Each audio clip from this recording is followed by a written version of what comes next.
Hi, this is Marty Schupak for T-Ball America, and I want to welcome you all back. If you stuck with us for the first four modules, thank you very much. This is our fifth module. It's on base running, and as you know, we're all kind of under quarantine from this virus and the coronavirus, and I just want to say to hang in there. I'm trying to do this to give you as much information and content as possible. So once this ends, you'll be able to hop on the field right away and you'll be able to work with your players and your sons and your daughters. This particular module, like I said, is on base running. But before we go into that, I'd like to give a couple of hints at the beginning of each section. And a number of years ago, I came up with the idea of, I put together what I call a 10th Player Award. And what I wanted to do was I wanted to try to get a system where I could get the players to kind of help me out without asking them or begging with them on the field. You know, let's pick up the bats, let's collect the baseballs, let's do this, let's do that. So I came up with this idea. I buy a trophy at the beginning of the year and I call it the 10th Player Award. It has nothing to do with being a good ball player or a talent or how many hits you get or how many errors you make. It has to do with team enthusiasm, helping the coaches out with the equipment. And it worked for a number of years. And it's a pretty good idea if you want to invest in that trophy. Another idea is that you might want to try getting one of these WWE belts, a copy of one. And what you could do with this, and I didn't do it, but I've seen it done, people have told me, you get one of these belts, you could buy them on eBay, they're not that expensive, you can try to get a parent to donate it to the team, and after every practice you have what you call a practice player of the day. You hand him the belt and he can hold it up like the wrestlers hold up at home plate. And it's really a good motivator to get players to practice well. So those are two little ideas you might want to try. And if you could tweak them and do it a little differently, then by all means do it. Now, base running. A number of years ago, I saw that my team was not the most talented team. And I'm a very competitive guy, and I didn't want to go into the season and end up with like a 2-18 record or 0-20. I decided to spend a lot of time on base running, and I got this idea actually from an NFL coach. I follow the NFL very closely, and I read how this one coach, one year when he didn't have a lot of talent, he devoted more than 1/3 of every practice to special teams. Usually, there are three phases to the game in football: offense, defense, special teams. They divide the practices usually in thirds. He would spend 40 to 50% of the practice on special teams, and his team ended up doing well that year. I brought that idea into baseball with base running, and I decided that if we practice enough, if I created enough drills or learned enough drills from other people, we might be able to eke out an extra runner game, and we might be able to become a little more competitive. And I want to tell you, this worked tremendously. And ever since then, I always practice base running. And I'll tell you right now, if you're going to be coaching, and this is the start of your coaching career, get in the habit of practicing base running. If you do, you'll be ahead of the curve, because I'm telling you, most of the other coaches, they won't practice it.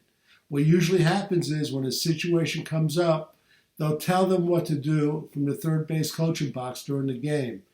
If you practice situational baseball with base running and have different drills with base running, practice delayed steals or whatever. Now, this is above T-ball, but the idea is, starting in T-ball too, get in the habit of practicing base running. Now, this is key. This is a bonus that I recognize that I didn't know existed. If you practice base running, I saw that a residual effect was that the players that are on base tend to pay more attention.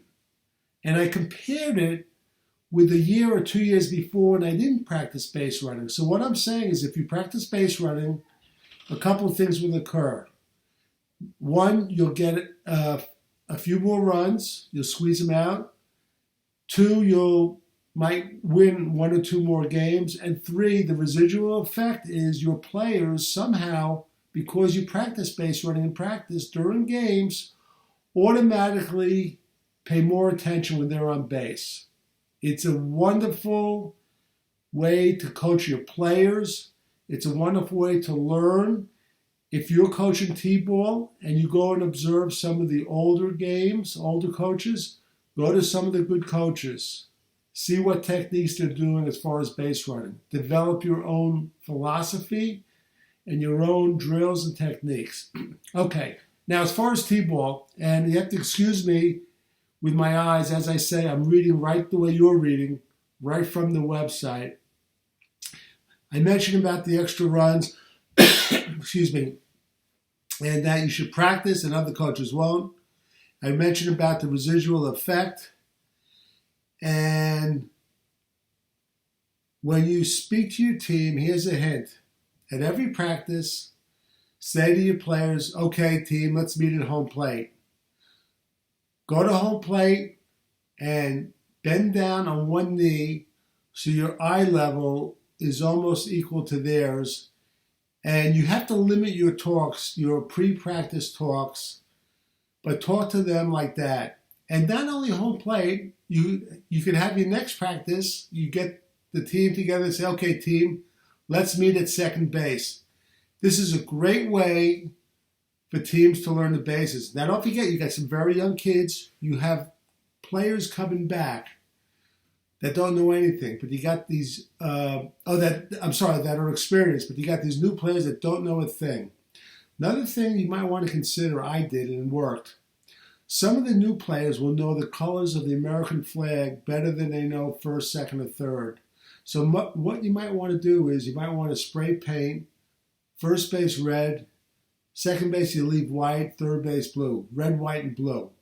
That way they'll know the order to run the bases. This technique works. Check with your league if you're allowed to do it. I would just do it anyway. I don't think it's a big deal. Okay, and I also wrote that some players will instinctively go to third base first if they hit the ball. That's why I like having the red, white, and blue. Don't be surprised if some players still run to third base before they go to first base. And I see players that sometimes will hit the ball and they'll take a direct route to second base. And remember, put everything in perspective. We're coaching T-ball. A lot of funny things are going to happen. When the funny things happen, let it breathe. Don't try to overcorrect or overcoach at the time. These are young kids. You'll have so many funny things that happen during the year. Don't get uptight about it. Don't think you're a lousy coach. And make sure the parents don't get embarrassed. Before the smartphones came about, when we had regular cameras, there was a phrase that we would call it a Kodak moment. Kodak was the company that put out the cameras. You're going to have a lot of those in T-ball. Just go with it and enjoy it. Because I'm telling you, 3 or 4 years above T-ball, you're going to be wishing you had those relaxed games with these young players. All right, let's go right to the drills. We're going to go right through it. I'm trying to keep this, like I always do, under a certain time. I seem to always run past there.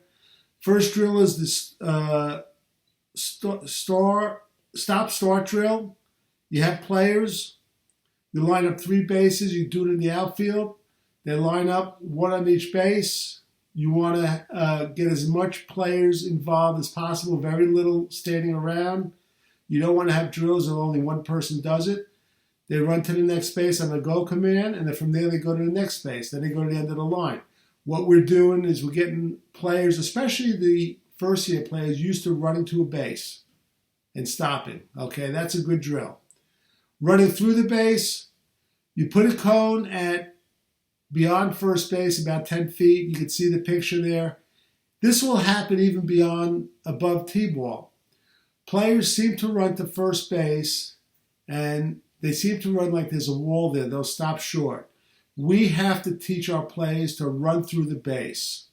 So we put a cone there, and you can have them line up at home plate, and they practice, they run to the cone. I like to have them turn to foul territory. Some coaches think it doesn't make a difference, but I like to get them into good habits. All right, so that's another drill. Base to base, I'll read right from the text. In this drill, we are teaching players the concept of running to more than one base. When doing this drill, do the color code bases, red, white, and blue, only if you can, obviously. There cannot be enough assistant coaches and volunteers in this drill to direct the players where to run. Not only at the base itself, but coaches should be between each base, reinforcing where the players are supposed to run. Players in this drill, they line up at home plate, they'll simulate a swing, and they'll run from home to second. And from that point, the coach should just make things up. The next player can run from first to third. Next player can run from first, and the player following him will go to second, but the player first goes to third. Then the player goes from second to home. Make sure they touch the base. If they miss the base, try to have them go back and touch it. We want good habits. The next drill, teach pushing and base running. When we're trying to teach the force play to a 4 and 5-year-old kid, it is very, very difficult. If you think of the term pushing, and you could convey to the players when there's a player on first base and a ground ball is hit, the player at first is pushed to second base. And if the player at second doesn't have a player at first behind him on a ground ball, he's not pushed to third. Okay? Use the term, set things up, try to get them to understand what push means. They'll understand that better than if you use the term force play. Next drill. It's a fly ball versus a ground ball. Again, this is tough sometimes for young players. They just think a hit's a hit. So I'll read the text literally from the way it's printed. This drill is more of a skill session rather than an activity, yet it is very necessary.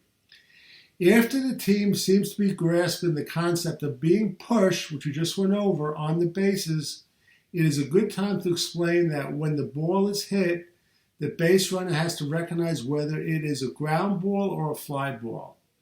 And the way to do this is you just do it with repetition. And you have them yell out if it's a ground ball, you have them yell out if it's a fly ball. Okay? Very important. If you have a lot of returning players and you think they're going to be bored, just separate them. Put them in a different drill with another assistant coach. But don't overstep this concept of teaching pushing and a force play. The next drill is touch them all. And I have not one player on your team won't love this drill because we're giving the players a chance to see how it feels to hit a home run and round the bases. What we're doing is putting a player up. Wherever he hits the ball, we'll let him go around the bases. The teaching point here, is for the base runner to listen to the coach and to make sure he touches every base. There has to be enough coaches to guide the players around the bases. The coaches fielding the ball should do everything not to make a play and even kick the ball further away. So if a ball is coming out to a coach in the field, you could run to it, coach, bend down, but kick it. You don't want to field the ball. Give the player a chance to round the bases. The on-base coaching is the key to this drill. The first time doing this drill, there is no need for the player to slide anywhere. On the second turn, each player can slide it home. All right, so that's the concept. The next drill, we talked about sliding. I talked about it before, but the best thing to do is to set up in the outfield 3 bases, have 3 lines. What I like to do is I like to have the players take off their shoes. And if you can, just before practice, just spray some water there very, very lightly. and you have them run and slide, don't be overly concerned of the exact technique. All right? Just have every player do the skill itself. We'll get into teaching them the exact technique, I believe, when they're a little bit older. Excuse me. I think in T-ball, you don't have to worry too much about the technique. And we're going to end this session with running bases. Running bases is, as you know, you have players have to get from one side of the cones to the other side before the coach could tag them. They have to stay within the cones, and they have to get past the coach before he can tag them. Now, coaches, you could either play this game with 1 out, 2 outs, or 3 outs. I played running bases with kids as old as 14 and 15. It's still a great game. And it's a game we coaches have to recognize what games we need to do. Sometimes you'll have your team at practice and they'll be uncontrollable. And this happens especially at T-ball.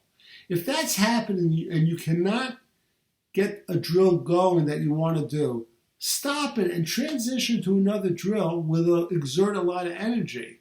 And an example is you could do a relay race, and we spoke about it before, with a baseball theme when they're holding a ball in their glove.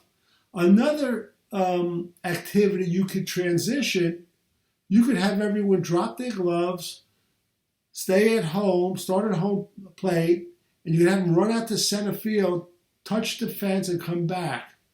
Again, you're going to have some practices where you're going to say, boy, I watched this guy, Marty Schupak's clinic, and everything is great, but it's structured, but I have no control over these kids. They have a lot of energy. You want to have them exert that energy. If you're having issues with individual kids, have their parents be the volunteer coach for a couple of sessions. That'll help out. That about closes this session on base running.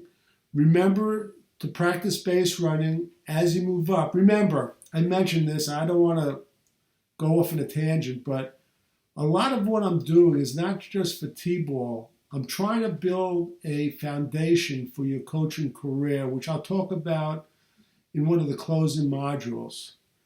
Everything that I'm going over with you, you could actually transition or adjust every age you coach above this.